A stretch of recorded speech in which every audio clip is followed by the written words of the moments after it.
optimistic as possible. Before Tuvia comes to speak, I want to read a short passage from the book, and I'll try to make it short. It's on page 158, and it starts, "Today I'm going to join an Israeli tour guide and a bunch of Italian teenagers on an educational trip arranged by an Italian institution in Milan. We meet at Damascus Gate, Bab el-Amud, Shar Shechem, and we are heading to an quote-unquote, an Arab village destroyed by Jews in 1948, end of quote. Good. Itamar Shapira, the guide hired by the Italians, will be leading the tour. Itamar says, "Welcome to Israel, Palestine." He greets us on the bus, belonging to an Arab company and driven by an Arab. Itamar is the only Jew here. We are going to be treated today to a research tour that will teach us about Israeli occupation and annexation of Arab lands in Israel, Palestine. Quote, "Jerusalem has 900,000 residents, 36% Arab, 20% ultra-Orthodox, 10% secular, who are the Israeli elite of European background, as we've just seen in the elections, and the rest are the monster creatures, the settlers." So says Itamar. As the bus is moving to its destination, a police van is driving by us, and Itamar explains, "This is the skunk, a vehicle used by the police to disperse demonstrators. The impression we all get, and I guess this is what Itamar is driving at, Israel is a police state." We keep moving until we reach our first destination at the main entrance of Jerusalem, the village, a bunch of deserted houses called Lifta. We get off and start walking down the hill. Itamar spots a shaded area, and we pause our walk for a short lecture by him. The Jews, quote, "seized this village in 1952, end of quote, after passing a new law when they also seized, quote, 92 to 94% of the rest of Israel, end of quote, within what's called the Green Line. It is via this law," he adds, "that the Jews expropriated Arab-owned lands all over. The young Italians stand or sit around Itamar and listen. They take pictures, some write down everything he says, and all are intimately involved as if the piece of land belonged to their grandparents." I'll skip a few lines. Itamar has maps that he uses to teach us history, and he loves to talk about Jews. "How many Jews are there in the world?" one asks. Itamar says, "This is hard to tell. Some say there are 55 million Jews in the world. Some say 20 million. Others say 12 million. Is he Jewish? I don't consider myself Jewish. I consider myself an ex-Jew." They laugh. And then one asks, "Can Christians become citizens of Israel?" Itamar says, "You can convert to Judaism, become a Jew, and become a citizen. But I would not advise you to become a Jew." The Italians now laugh even louder. I take a moment to speak with the organizer of the Italian group, a young lady named Alice. I ask her which organization is behind this trip and how much it all costs. "This trip," she says, "is organized by Casa per la Pace Milano," pardon me for the wrong pronunciation, a peace organization to provide peace education training. Each person pays around 1,000 euros for 2 weeks in Israel and the occupied territories. Alice is visiting the occupied land for the 4th time. It all started a few years ago when she spent 3 months in Nablus and fell in love with the Palestinian people. "How many other countries is Casa per la Paz Milano interested in?" asks her Tuvia. She says, "Israel is defying and breaking international law, does not keep agreements it signed, does not respect human rights, and is an occupying force." Got it.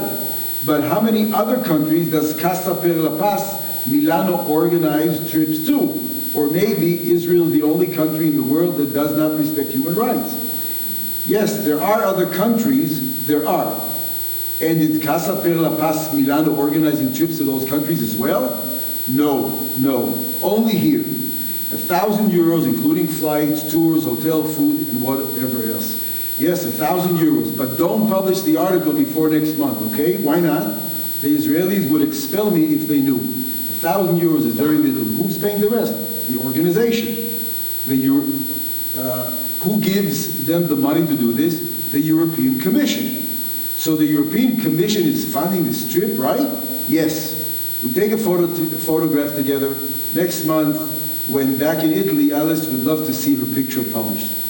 I asked Alice, for the sake of looking at all sides, she and her friends also go to the other side, the Jews, and hear what they have to say. Well, she says to me, the group is with the Jews today, and tomorrow meeting with Itamar.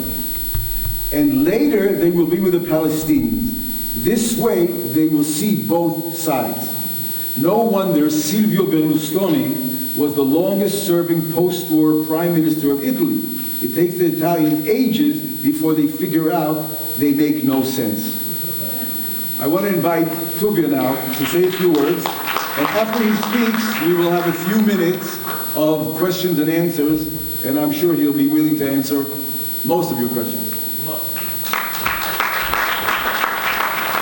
You got a picture of Tuvia with me in the shirt, right? Oh God, yeah, why not?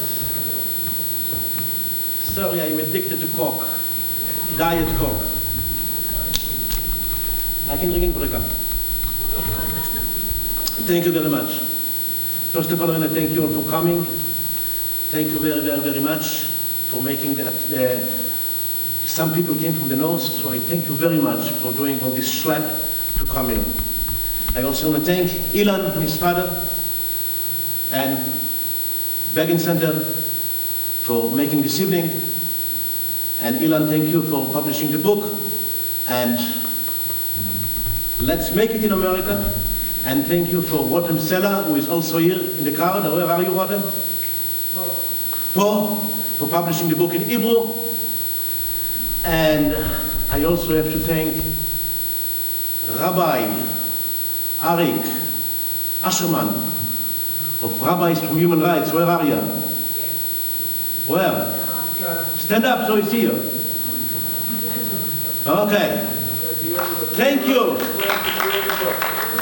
Thank you, Rabbi Arik Asherman. I apologize to you when you opened at the launch party of the Hebrew version. We had the chapter about you and what you are doing with the Palestinians and the Jews. We didn't do it today. We went for another Jew, so my apologies. Ilan, the book about America is already in the making, about to be in the making.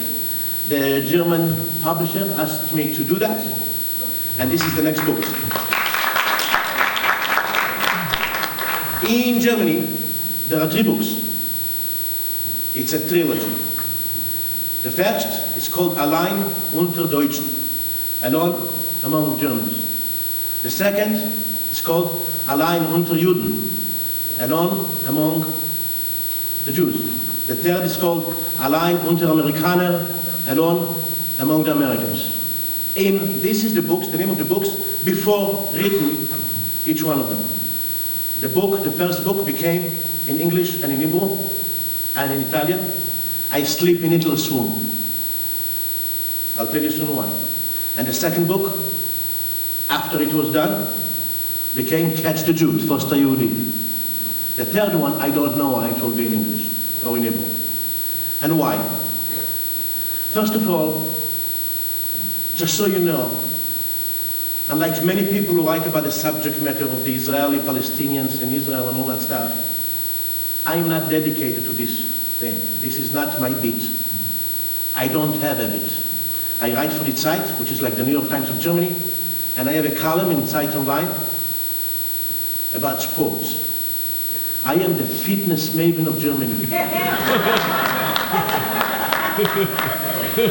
I tell Germans how to lose weight. I learned it from my friends, the political journalists. They say in Yiddish, they weiß nicht, was ich heiß. They don't know what they're talking about. They are writing bullshit. Sorry, I hope I can say it in Begin Center. So if they can write like this, why not me? As much as they understand about the Middle East, they understand about fitness. Look at me. Okay, it's very successful, by the way. It's very, very successful. It's already 3.5 years almost. It's the most read column in Germany. I can't believe it. Anyway, and the next one, I don't know what it will be. Now, when the first book was commissioned by a big German company, An editor called me up and asked, I love your columns in the Zeit. I love your articles. I've been reporting about Bayreuth, about Wagner Festival, for example, about Saudi Arabia, about Qatar, about all kinds of things. About losing weight while not eating. I am not eating, you know. And stuff like that. Would you mind coming to Germany? I have been in Germany for some time before, but usually I'm there only for a month or 2 or 3 a year. Come for 3 months and write a book about Germany. I said, okay. I finished the book, went with my wife, Izzy, who is somewhere here. Where is Izzy? Right here. She accompanies me to all these things, and she works very diligently and very hard on every one of them. When I finished the book, it was not a book I expected to write. I thought, Germany, what am I going to write about Germany? It's a funny country. I love the Germans. If anybody in New York ever told me that the Germans are anti-Semites, I said to them, you have no clue what you are talking about. The Germans are beautiful people, very liberal. They are tall, they are blonde, and they are even funny. I wouldn't let anybody say anything against Germans. But after going around Germany for all those months, I found a different Germany. I spoke to people, rich and poor, smart and idiots, from the lowest economic level, socio-economic level, to the highest, PhDs to analphabets, east, west, north and south, and center. And what have I discovered? 80% of the people I encountered, and I applied normal statistics by going randomly for people and corners, 80% are anti-Semitic. Most of them don't know they are anti-Semites. They would be very shocked if you told them they are anti-Semites. But they are. For example, they think that 70% of the money in the United States and the world over belongs to the Jews. They think that the financial crisis of last decade started because Jews, global Jews, were doing all kinds of things trying to destabilize markets. They think that you, people who live here, are very bad spirit if you did not kill 10 Palestinians for breakfast. This is what they think of Jews. That's called anti-Semitism. My editor loved it, but then the boss of the company read the book because some of his friends in high places were interviewed in the book, and he said, no way, Tuvia, this will never be published because you don't know how to write. He said, we have a contract. You cannot change anything. Let me teach you how to write. Okay, teach me. Okay, take a few weeks, and he gave me an edited version. And what was in the edited version? If somebody said, I don't like Jews, in quotes, a straight quote, we have to change the word Jews to Israel. If somebody said, the Jews are the real Nazis, strike out. For example, there is a chapter about a club called Club 88. 88 is the 8th letter of the alphabet. HH stands for Heil Hitler. In Germany there is a law. If you deny the Holocaust, up to 5 years in prison. Now, you walk on the streets of Germany, which I did, and I see all kinds of clubs like this. I went into one of them, Heil Hitler Club. And they told me that the only way to solve the world problems is to kill and murder every living Jew. And the Holocaust never happened. There are Jews all over. Now, I made it public. Did the German authorities close the club? No. There are too many of them. The publisher said, you can't publish it. This chapter must go out. That was called editing. And then we published it in America, the Jewish Theater of New York. Became very successful, got unbelievable reviews. And another company, Circle, which is the elite publisher in Germany and Berlin, took it over and published it. not before the liberal media in Germany, a paper like Süddeutsche Zeitung, which believes and preaches for human rights all over, strong critic of Israel, bashed me and called me the Jude Tenenbom, the Jew Tenenbom. Other things that I got, I was told that I'm hysterische Jude. Hysteric Jew. I said, you want to call me hysterische anything, call me hysterische Tuvia. Don't say hysterische Jude, sorry. Don't call me the Jew Tenenbom. That's anti-Semitism. Anyway, the book became very successful, became a bestseller. And then my editor at Sukkot asked me to write another book. Said, you came to our country, all this, now go to where you were born, the country you know, and write about your people. I said, how much are you paying me? They gave me a prize. I didn't like it. We had a Masao Matan, we had some negotiations, and finally he gave me what I wanted, and I said, okay, I'll come, I'll do it. I didn't want to do it. I don't have any bone to grind. This is not my bit, I don't want to do it. But the prize was good, I did it. I left the country 33 years before, and I came to the country for a long time, 33 years later, for 6 to 7 months. Again with Hizzy. We lived not far from here, in the German colony, Moshava Germanit, in the house of the founder of Mahzon Watch. Are you here? Thank God you're here. Lovely people. Anyway, he got out of the airport, came to Israel. It was like 3, 4 in the morning, 5 or whatever when he arrived. And the first thing I said to my wife, Izzy, let's go. We have to start. I have to start writing a book. I don't know what to do. What can you do? And there's thousands of journalists here. So many books written about this. What am I going to do? What am I going to find? I have to find something to write. And she says, we just came, go to sleep. I said, no, I can't. Anyway, what have I discovered? 30 years before, when I left Israel, there were 2 tribes here, the Arab and the Jew. When I came back, sorry, I found another tribe, the European. A little bit Americans, but mainly the European. They come in many forms, foundations, NGOs, or they are the ones who finance Israeli NGOs. Now, what are they doing, those people here? That was frightening. If they see an Arab who still doesn't hate you, they teach him to hate the Jew. They finance organization whose mission it is to catch a Jew doing wrong. That's how the name of the book came, Catch a Jew. Catch the Jew. I saw it, I lived through it. I came here, I didn't call myself in most places, I didn't call myself Tuvia. I called myself Toby. Toby the German, from the German media. I became Toby the Deutscher. And people trusted me. The Arabs trusted me because I have a good history as a German.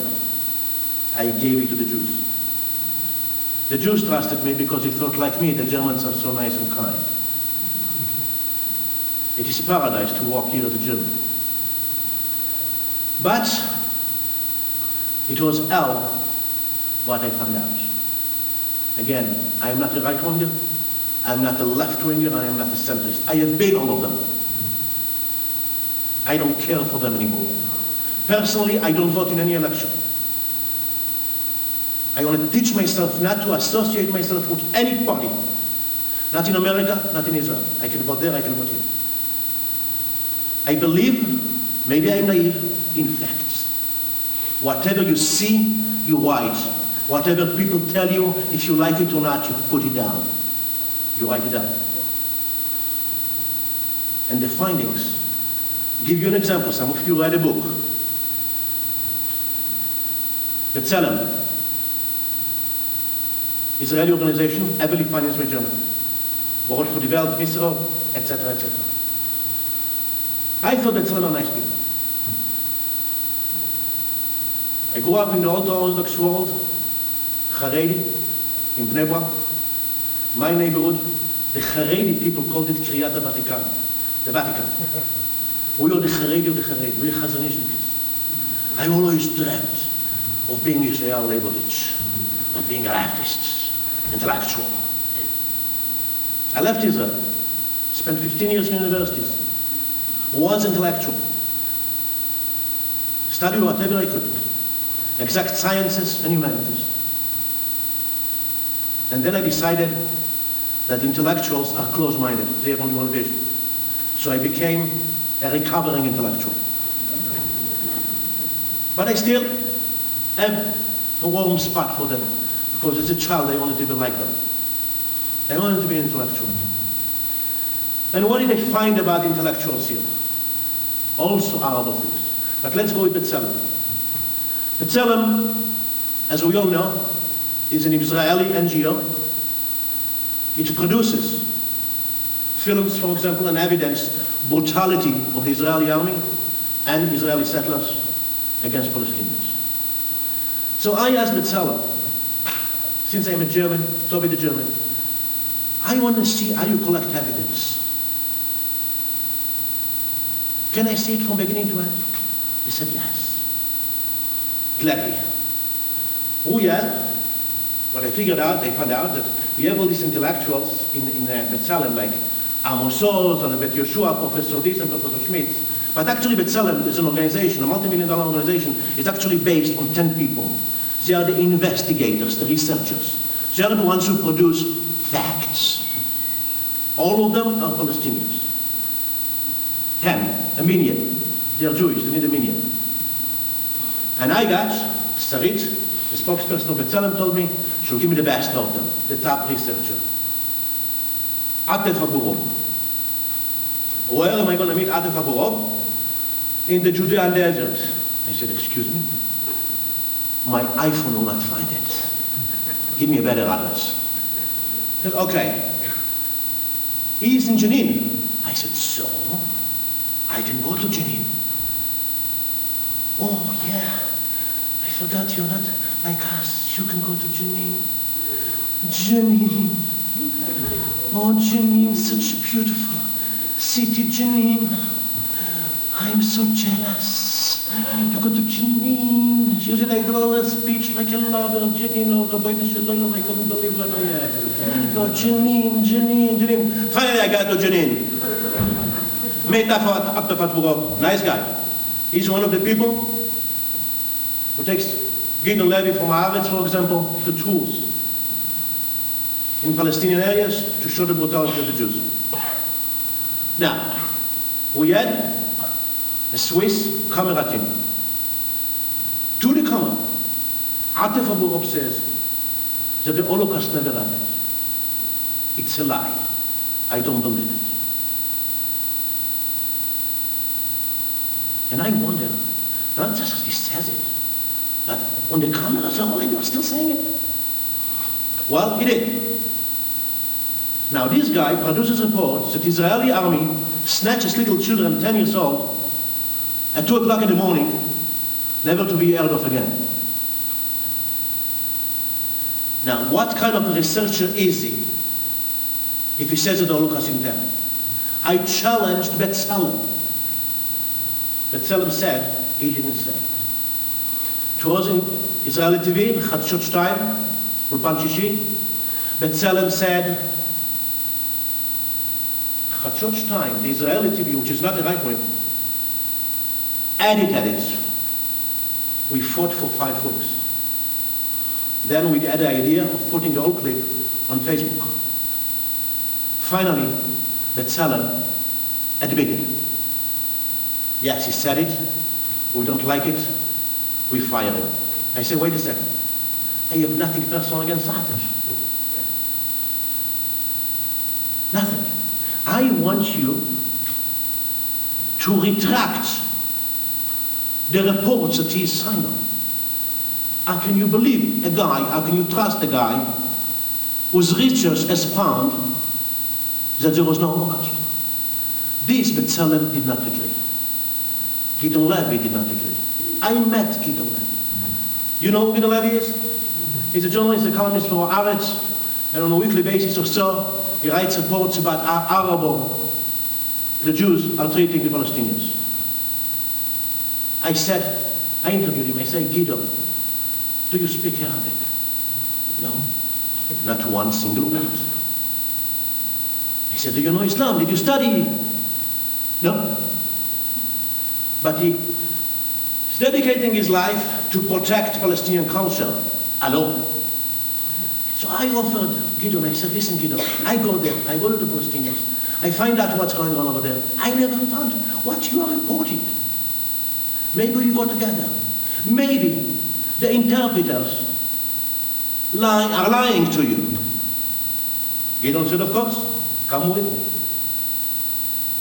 Next week, in 10 days, in a month, next week, in 2 weeks, I'll write you. Next time I go, I promise next time, and the months go like this. He never agreed to join me. So I went to one place that he wrote about, Khirbat al-Mahul. And I read his column, and he writes that the cats are dying in the Bedouins, that everybody is crying, that the dogs are eating crumbs every second day, or something like that. Horrible reports. Looks like Treblinka. I said, let me go there and see. So I went to Khirbat al-Mahul. And I talked to the people, not to the NGOs people, to the Palestinians. I asked them, you tell me the story. No Jews tell me the story. No NGO tell me the story. You tell me the story. And then they told me a story totally different. And oh, what good food I had there. The best pizzas you would ever have. The best cheeses, goat cheeses I ever tasted. And they were not crying, baby. We were laughing and laughing and laughing, and I promised them that I'll give them 3 naked German women when we became very friends. On the water tanks that they get from the EU. I said, tomorrow morning you come, 1 naked German here, 1 naked here, and 1 naked here, and say, Alhamdulillah! And then I learned all those things. I come here for 7 months, and I found this out. And there are all these journalists here, European and Israelis, and they don't. Now comes the answer, what Atif told me. Atif said to me, Toby, you know what to put in and what to put out. That's the way it works. A big, huge lie. And what will differ with some people? Yes, it's anti-Semitism. It's anti-Semitism, pure and clear what's going on over here with European reporting, and some Americans too. But most of them don't even know they are anti-Semites, like the Germans back there in Germany. It's so embedded in them that the Jew is a beast, that facts don't matter anymore. It's so embedded in them, it's so ingrained in their mind that the Jew is not human, that the Jew will take a bullet to change their mind. They don't know it. I was a month ago, where you were, also with my wife, in Oldenburg, in Germany. Teacher comes to me. She tells me the story. She brings me a book for 3rd and 4th graders, approved by the Ministry of Education of Germany. And there in the book you see one chapter for kids, right? One chapter about a boy telling the story that he's playing with his spaghetti, and his mama comes, he misses it all up, and his mama comes to talk to him about this and that. Another story about Papa, who is so smart and so funny and so great. And sandwiched between these stories is another story about powerful Jews who came in 1948 to a land called Palestine and took over the land for the Palestinians. Now, what do you expect this boy to be when he grows up? The teacher refused to teach it. She said this is anti-Semitism. The school ordered her to go through a psychiatric evaluation. The psychiatrist declared that she is mentally incapable to teach children. This is reality. I have the book.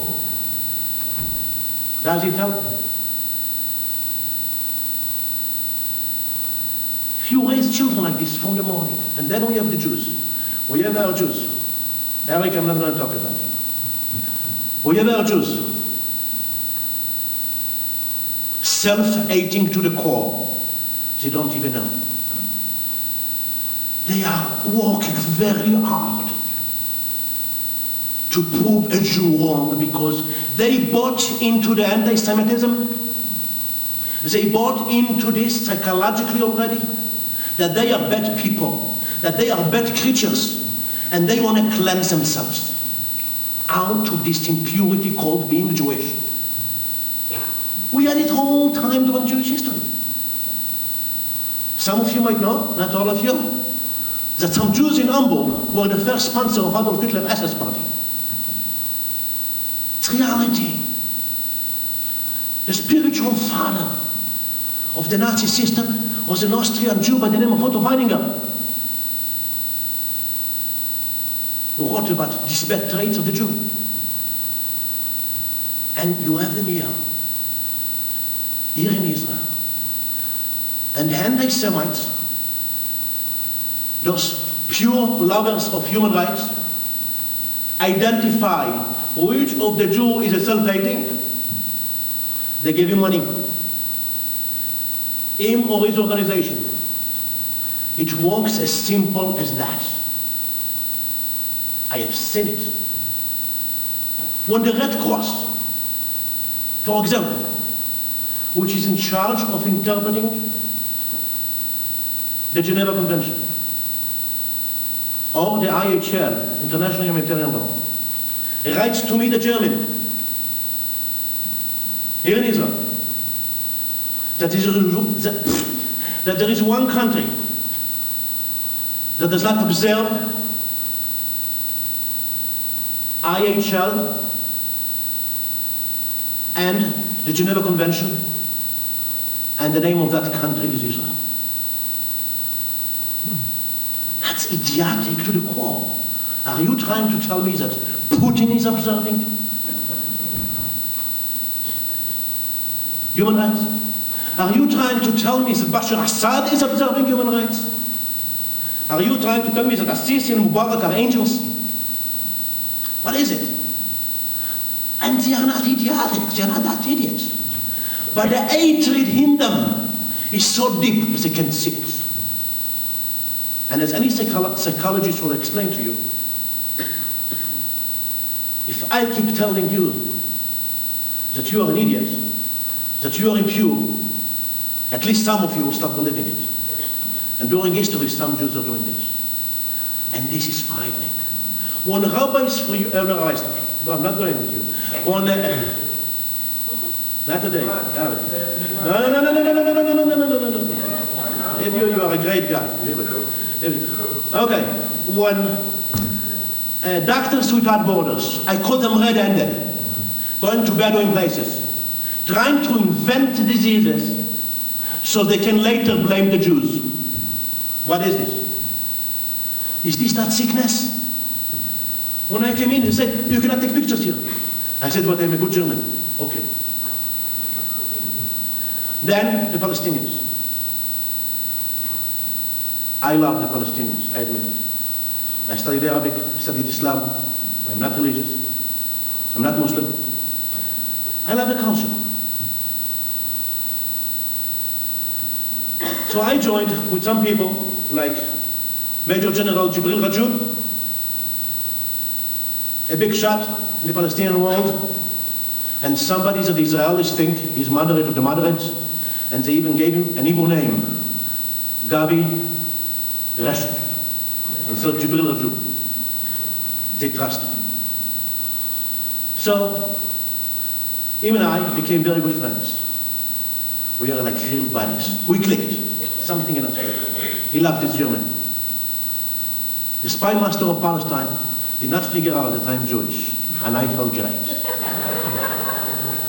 You are laughing. One day, I'll never forget, one day we are like in Jericho, his house. And he said to me, in front of all the people, he says to me, Toby, from this day on, your name is no longer Toby. And I said, oh God. He's going to say Tuvia, and I'm going to become an hamburger. It was not easy.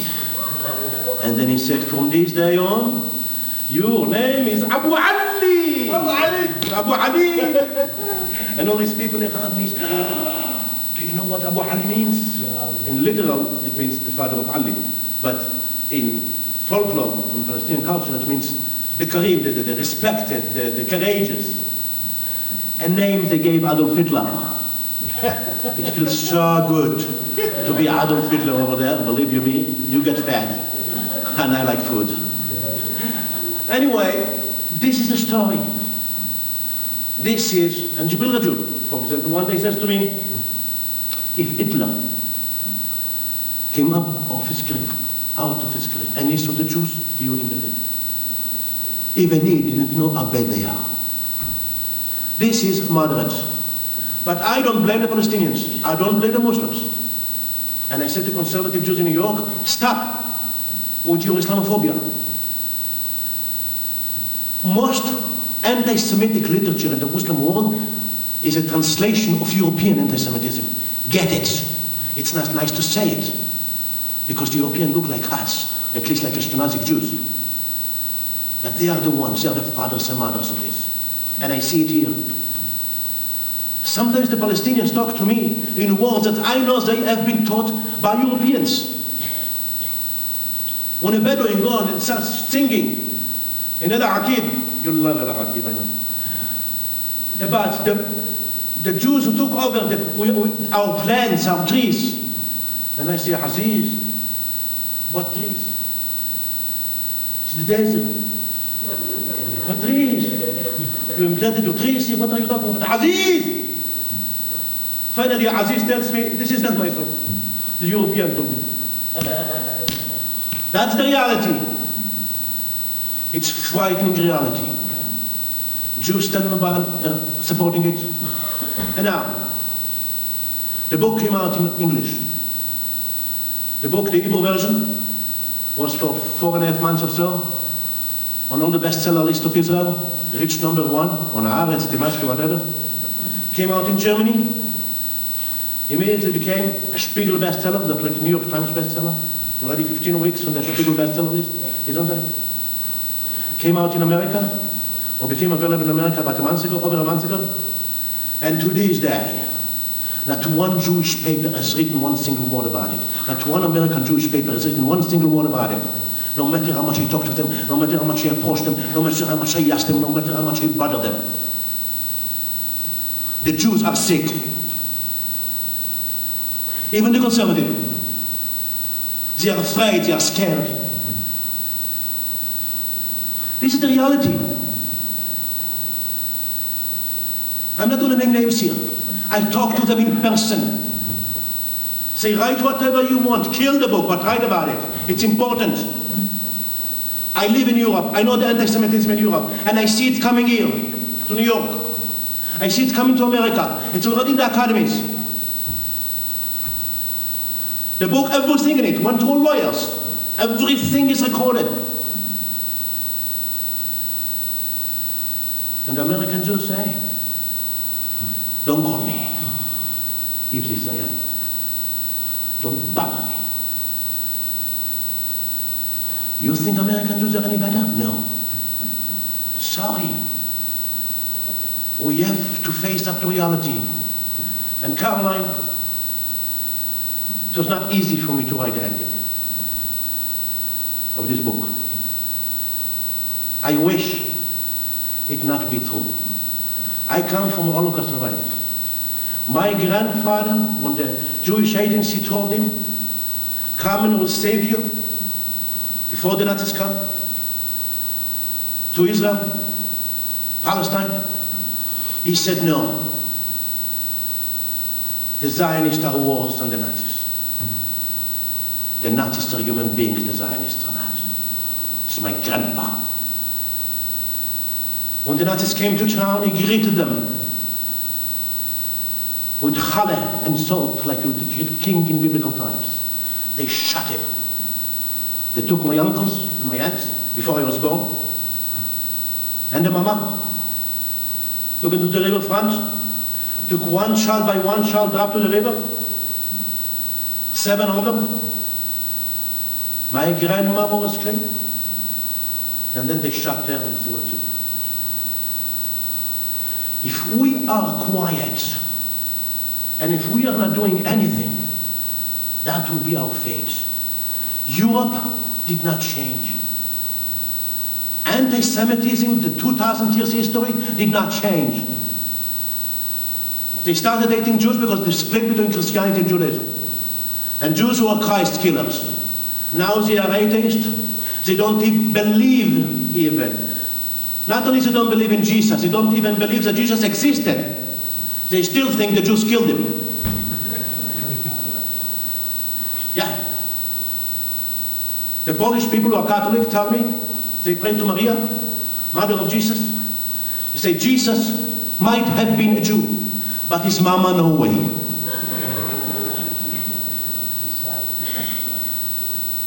The anti-Semitism did not stop after the war. It was just not nice to be anti-Semitic. After all, the stories came of the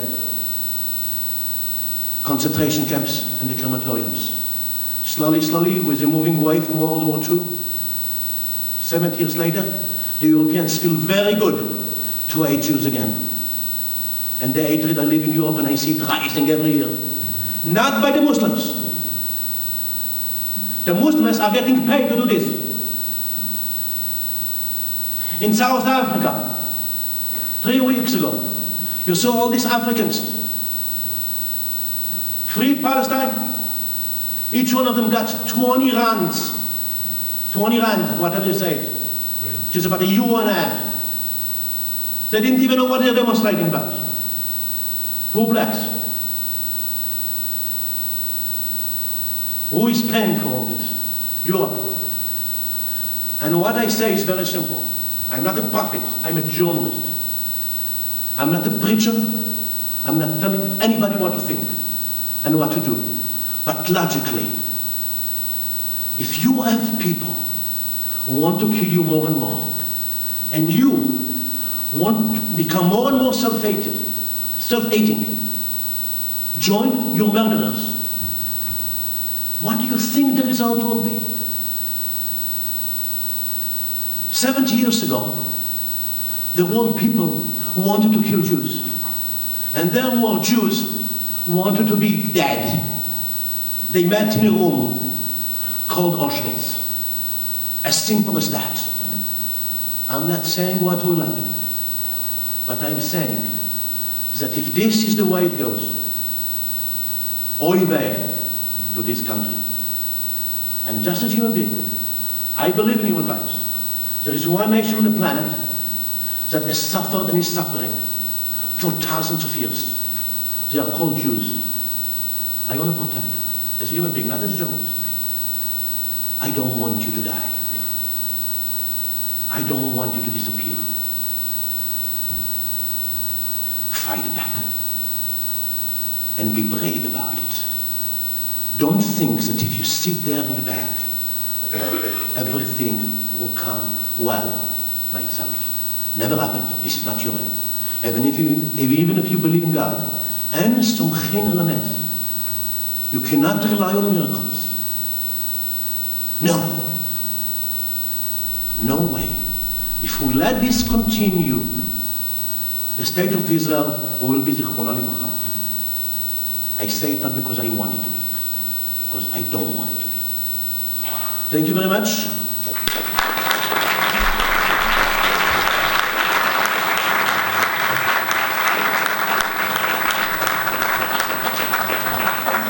this optimistic ending of Tuvia's speech, we'll take a few questions if anybody has. Please, whoever, I'll call just on a few people.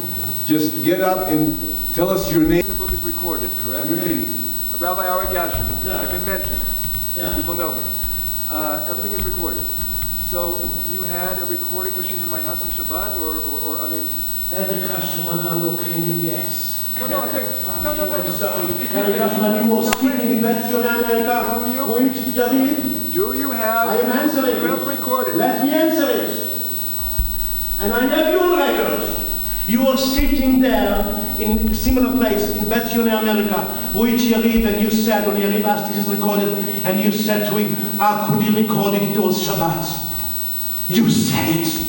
All right. So You said It's it. not recorded. We don't have a recording of it.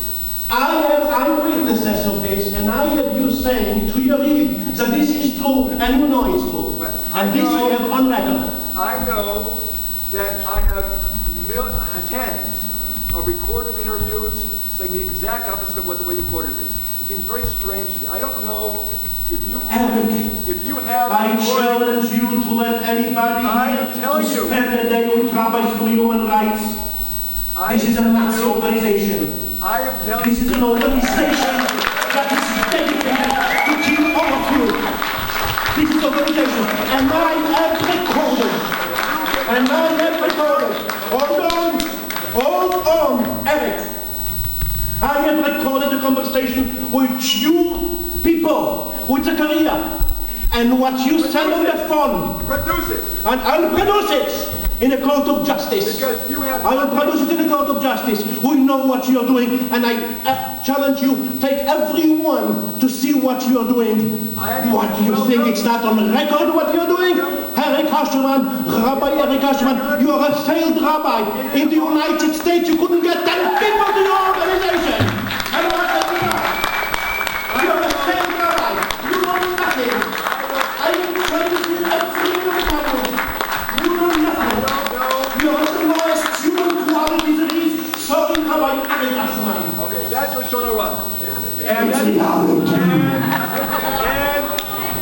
anyone who wants can get links to things where I said the exact opposite of what he says.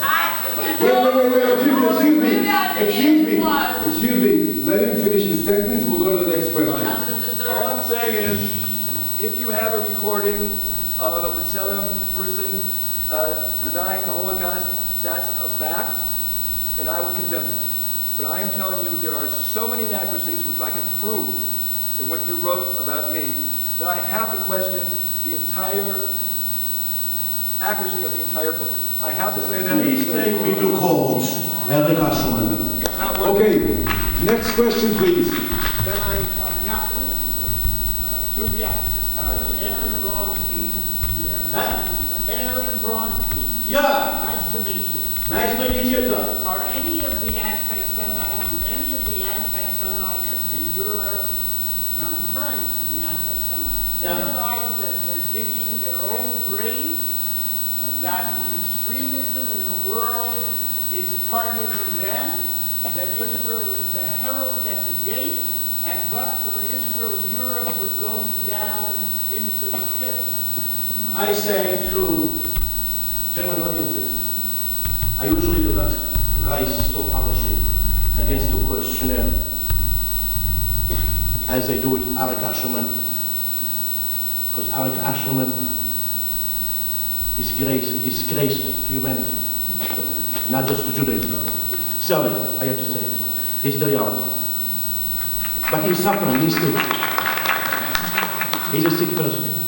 Usually when I talk to Germans, I say to Germans, and this I'll say to you too, I don't hate you, I say to the anti-Semites. I don't. Sometimes I might raise my voice against anti-Semites or against celebrating Jews. Usually I don't.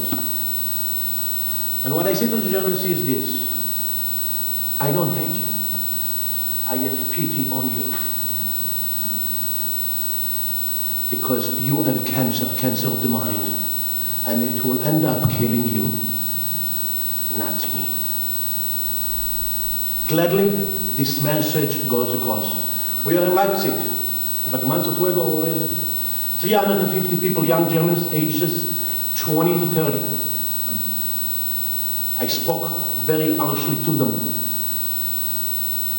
I told them what I had found about them, about the good people among them, because it's the good men who come here. They're engineers, educated, well-dressed, well-studied, well-learned.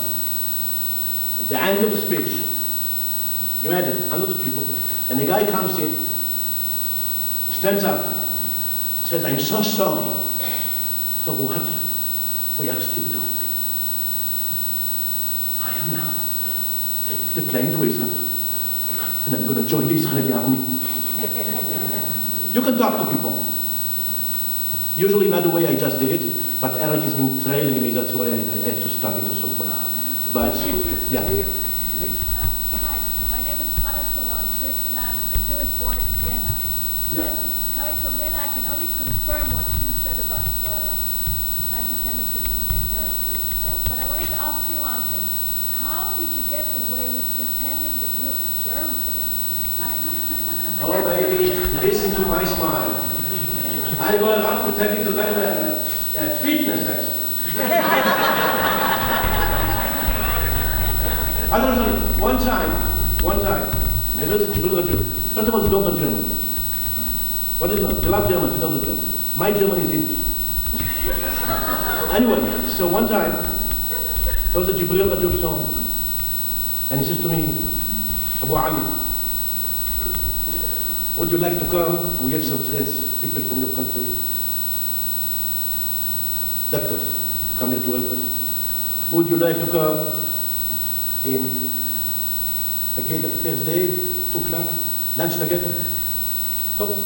Can I say no? And I say to myself, oh God, 3 Germans, PhDs, and with my Germans, you will understand I am a Jew boy, I am digging my own grave here. I know what I'm going to say. Yes. We continue to eat. Jibril takes the phone, starts talking to somebody, and then he called the PhD guys, and then he says to me, the PhD professor, the doctor, talk to the German. And I'm taking the phone, and what am I going to do? I took the phone and I said, Allah Akbar, Allah Akbar.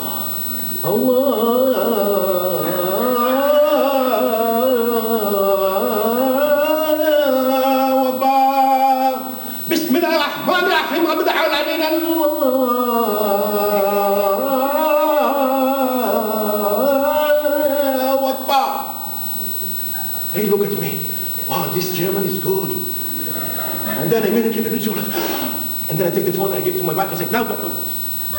She's from Austria born, speaks perfect German. Everybody was happy. That's the way you have to do it. I give you a story. We will take 3 more questions. I give you a story. I give you a story. And I know one time we were in, one time we were in Jordan, in Amman. So we sit in a table, evening, dinner, 20 people. I'm on this side, the host on this side. The middle of the conversation, from nowhere, the host says to me, points a finger at me, and he says, yo, I think you are no German. I think you Jew. Why? What am I going to say? I'm going to deny that I'm Jewish? It's idiotic. All Jews do that. Am I going to say I'm Jew? I have to be double idiotic. What am I going to do? So I look back at him, and I say, and you have thin lips. Who has thin lips? Who? Almost. Who are the almost? All of them.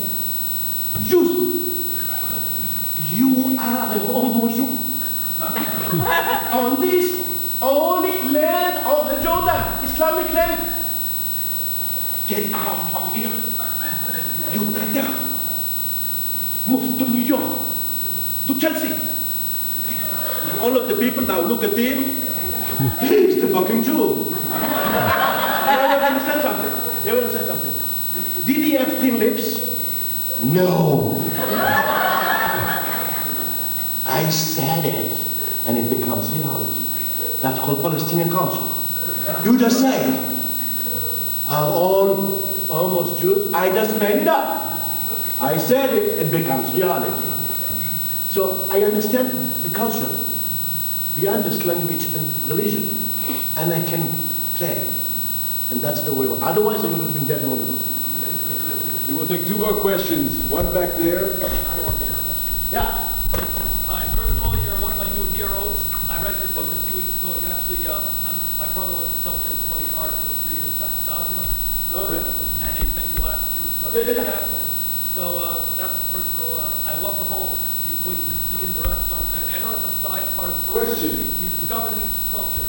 Yes, how do we fight these international hordes? Do we ignore them? Do we create our own organization? I mean, the Israeli government doesn't seem to care so much about them. They let them run around Hebron and in all those other places. What do we do about that? How do we fight it? We fight it with facts. And I wish, I see how much the books affect, right?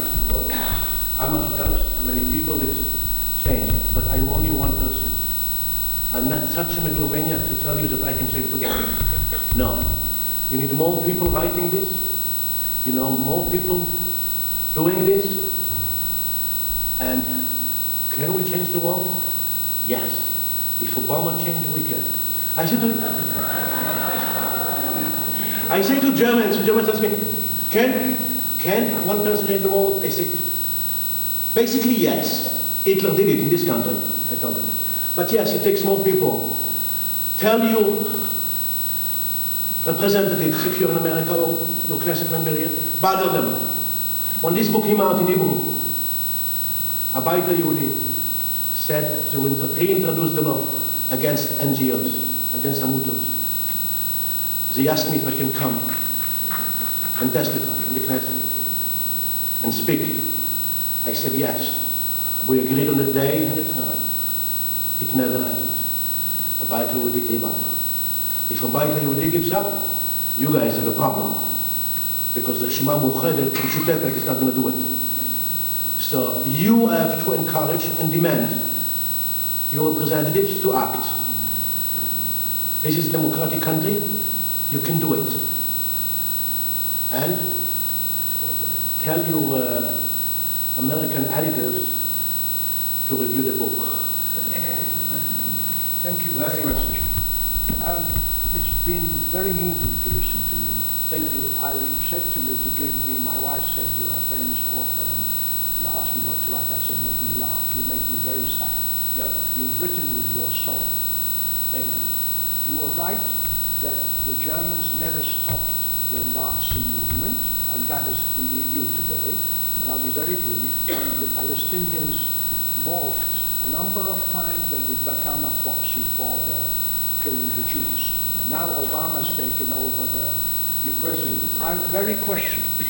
Now, with all your deep knowledge and with all your innermost soul into this writing, what would you do, not generally, but what would you want to set up to see the sword coming back to chop all this brainwashing that has been going on for 100 years or even 250 years with Ibn Saud and Abdul Aziz and Portugal 100 years ago and now Obama. Look, again, I'm not going into politics, but I can tell you that I heard in you speeches in places, I tell people these are the facts. Challenge me. But you have a feeling. I have a How you but I think this is what to do. The way to do it is go with facts. Talk to the people. Don't give up on anybody. I don't give up on anybody. I don't give up on anybody. I don't give up on anybody. I don't, and I won't. You know what? I don't give up on Nazis. As a people, as a people together, we should do something to push this back. Exactly. Yeah. Oh, First of all, I want to thank Tuvia. Okay. Tuvia will be autographing more books. תודה רבה לכולכם. Thank you very much. Thank you, Ilan. Thank you very much for coming in. Thank you. But everything. God bless America. Tuvia will be autographing books up or back. Remember Amazon and remember to send books to your friends.